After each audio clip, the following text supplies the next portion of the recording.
نامہ لکھ کے رکھا ہوا. جب یہ ابھی کوئی آخر وقت میں حضرت عمر کے پاس ملنے کے لیے آئے کہ جی میں جا رہا ہوں, ابھی آ کر بیٹھے ہی تھے کہ کوئی بچہ حضرت عمر کا دوڑتا ہوا آیا. حضرت عمر رضی اللہ عنہ بچے کو پیار کیا, بچے کو پیار کیا. تو وہ گورنر صاحب کہنے لگے کہ مومنین آپ بچوں کو پیار کرتے ہیں, عالمی فکر ہے آپ پر, تو امت کا غم. کیا عرض کروں آپ حضرت سے, اصل میں سنت کے بغیر کسی کام میں, کسی عبادت میں, کسی عادت میں, کسی معاشرے میں کہیں میں اعتدال نہیں ہے. سنت کے بغیر کسی کام میں اعتدال نہیں ہے. صرف خدا کی قسم سنت کا اقتداء ہی کرنا اعتدال ہے, ورنہ سنت نہ ہو یا بدعت ہوگی یا رہبانیت ہوگی, یہ بدعت ہوگی یا رہبانیت ہوگی. صرف سنت میں اعتدال ہے. رسول اکرم صلی اللہ علیہ وسلم حسن اور حسین میں سے کسی کو گرتا ہوا دیکھ کر ممبر چھوڑ کر اتر گئے, ممبر سے خطبہ دیتے دیتے. جب حضرت عمر کے پاس بچہ آیا دوڑتا ہوا اور اسے پیار کیا حضرت عمر نے, تو وہ گورنر صاحب کہنے لگے مومنین آج بچوں کو پیار کرتے ہیں. حضرت عمر پوچھا تمہارے کیا معمول ہے؟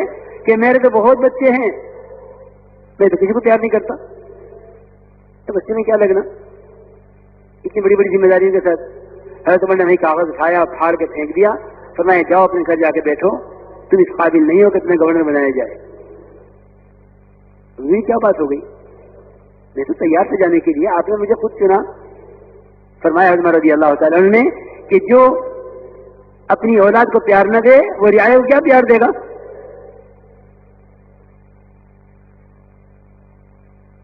جو اس کے اپنے ہیں, جب ان کے لیے اس کے دل میں رحم نہیں ہے تو غیروں کے لیے کیا رحم ہوگا. میں عرض کر رہا تھا کہ یہ تعلیم ہے. دیکھو میرے دوستوں عزیزو, ہر صفت کا علم حاصل کرو, کیونکہ کام تربیت کے لیے ہے, کام برائے کام نہیں ہے, کام برائے تربیت ہے. اپنے آپ کو اللہ کے یہاں قبول کروانا, ایسا بابا فرماتے ہیں, اس کا مقصد کیا ہے کہ اپنے اندر وہ شرائط, وہ صفات پیدا کرو جس کو جو اللہ نے قبولیت کے لیے شرط قرار دی ہیں. جو قبولیت کی شرط ہے وہ شرائط پوری کرو.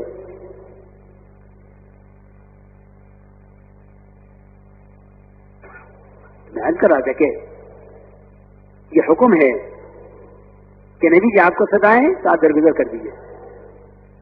پر ایک بات یاد رکھنا, ایک مسجد کی جماعت سے لے کر ملکی سطح پر, عالمی سطح پر اگر کسی سے کوئی غلطی ہو جائے تو اس کی غلطی کو چھپایا جائے. یہ خدا کی قسم زنا کی معافی ہے, غیبت کی معافی نہیں ہے. اللہ کے یہاں زنا کی معافی ہے, غیبت کی معافی نہیں ہے.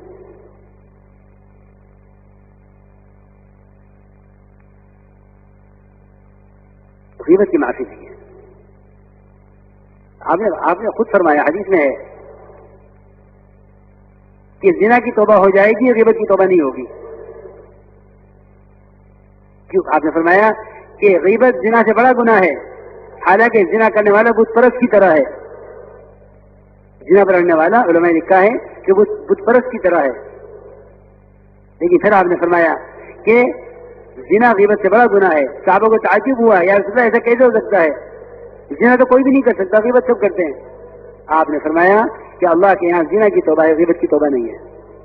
غیبت کی توبہ, اس کی معافی اسی کے پاس ہے جس کی غیبت کی گئی ہے. اس سے جا کر کہو کہ مجھے معاف کر دیں تو حلال ہوگا, ورنہ حلال نہیں ہوگا. یہ اپنے پیٹ کے اندر یہ حرام گوشت یہ لے کر جہنم میں جائے گا. آپ صلی اللہ علیہ وسلم کی باتیں خیالی نہیں ہیں. آپ نے غیبت کرنے والوں سے طے کرا کے فرما دیا, دکھلا دیا صحابہ کو کہ میری بات خیالی نہیں ہے. دیکھو اس کی طے کے اندر کچے گوشت کے ٹکڑے ہیں, کچے گوشت کے تازہ ٹکڑے ہیں. روایت میں لحم العبیق یعنی کچا تازہ گوشت غیبت کرنے والے کی پیٹ میں سے نکلوا کے دکھلایا آپ نے، فرمایا کہ میں اس کو نہ نکالتا تو یہ جہنم میں جاتا اس کو لے کر۔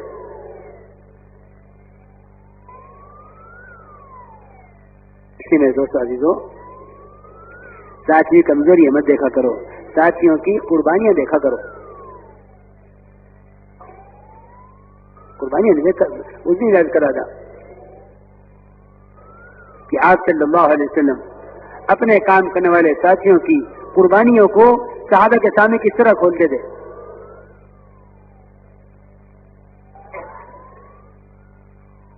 ایک جنازہ لایا گیا نماز پڑھانے کے لیے، آپ صلی اللہ علیہ وسلم نماز پڑھنے کی تشریف لائے، لیکن جنازہ اتنے برے آدمی کا تھا، اتنے برے آدمی کا تھا، اتنے برے آدمی کا جنازہ تھا کہ عمر رضی اللہ تعالیٰ عنہ کو حضور اکرم صلی اللہ علیہ وسلم کا اس جنازے پر آنا برداشت نہیں ہوا کہ اس کی نماز آپ نہ پڑھائیں، کوئی ہم میں سے کوئی پڑھا دے گا۔ اور آ کر حضرت عمر رضی اللہ تعالیٰ عنہ نے حضور اکرم صلی اللہ علیہ وسلم کو روک دیا کہ رسول اللہ اس کی نماز آپ نے پڑھائیں، ہم میں سے کوئی پڑھا دے گا، یہ آدمی اچھا نہیں ہے۔ آپ نے فوراً صحابہ کی طرف متوجہ ہو کے فرمایا کہ بتاؤ تم میں سے کسی نے اس مرنے والے کو کوئی عمل کرتے ہوئے دیکھا ہے؟ ایک صحابی نے کھڑے ہو کر عرض کیا کہ ہاں یا رسول اللہ، اس مرنے والے نے فلاں فلاں غزوے میں اللہ کے راستے میں ایک رات پہرا دیا ہے۔ آپ نے فرمایا جو آنکھ اللہ کے راستے میں پہرا دینے میں جاگی ہے وہ جہنم کی آگ نہیں دیکھے گی۔ ایک موقع پر ایک رات صرف پہرا دیا ہے،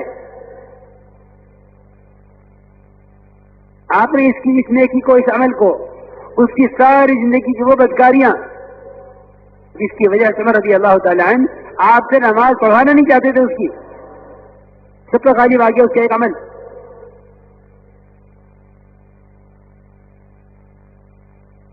ہمارے نزدیک کتنی معمولی بات ہے کہ جماعت نے ایک رات پہرا دیا ساتھیوں کا، کتنا اونچا درجہ۔ بھیا عمر پیچھے ہٹ جاؤ، تمہیں کوئی حق نہیں ہے لوگوں کے اعمال کے بارے میں سوال کرنے کا۔ میں کیا عرض کروں، ہم لگ گئے ایک دوسرے کی اصلاح میں، ایک دوسرے کی اصلاح میں، سارا فساد اس کا ہے۔ حالانکہ دعوت اپنی اصلاح کے لیے تھی، اصل اپنے لیے دعوت دائی کے مزاج کے لیے ہے، دعوت دائی کے مزاج کے لیے ہے۔ جو صالح بننا چاہے گا اللہ اس دوسرے کی اصلاح کا کام لے لیں گے۔ صالح بننے کے لیے کام کرو، مصلح بن کر کام نہ کرو۔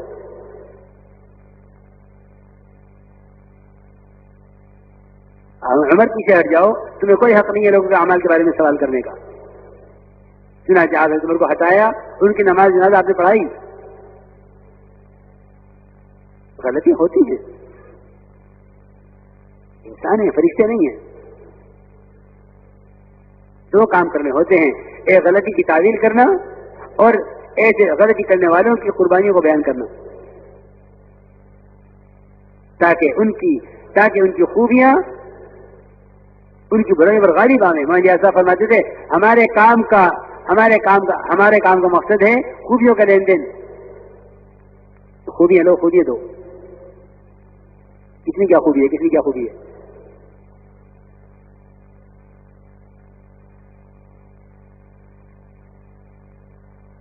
اس لیے کہ لوگوں کی کمزوریوں کو تلاش کرنا، جو لوگوں کی کمزوریاں تلاش کرے گا اس کا غصہ کبھی ٹھنڈا نہیں ہوگا اور اس کی امید کبھی پوری نہیں ہوگی۔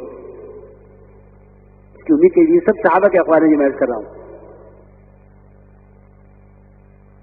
اس کا غصہ کبھی ٹھنڈا نہیں ہوگا۔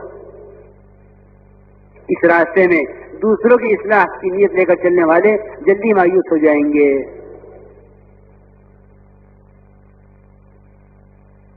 اس لیے محض اپنی اصلاح کے فکر سے چلو اور ساتھی کی غلطیوں کو چھپاؤ۔ یہ میں بہت بڑی بات کر رہا، غلطیوں کو چھپاؤ، کیونکہ غلطیوں کا چھپانا تربیت کرے گا۔ عمر رضی اللہ تعالی عنہ ایک گھر میں داخل ہو گئے اچانک رات کے اندھیرے میں، کیونکہ گھر کے اندر سے گانے بجانے کی آواز آ رہی تھی۔ حضرت اندر داخل ہوئے اور دیکھا کہ ایک بڑے میاں شراب پی رہے ہیں. میں اس عمر میں یہ گناہ، موت قریب ہے تمہارے.